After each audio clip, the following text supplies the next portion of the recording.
In this question, you have to identify the term that refers to the use of bioresources by multinational companies and organizations without authorization from the concerned country and its people.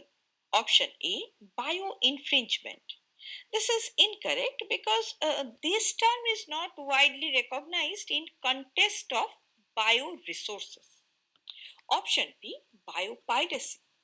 Now, biopiracy refers to the exploitation of bioresources by multinational companies or organizations without proper authorization or compensation to the indigenous communities or countries that own these resources. And it is a major ethical and legal issue in the field of biodiversity as well as intellectual property rights. Hence, it is the correct option. Option C, bioexploitation.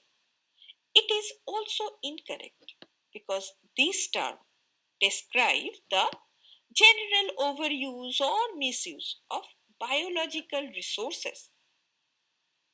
Option D, biodegradation.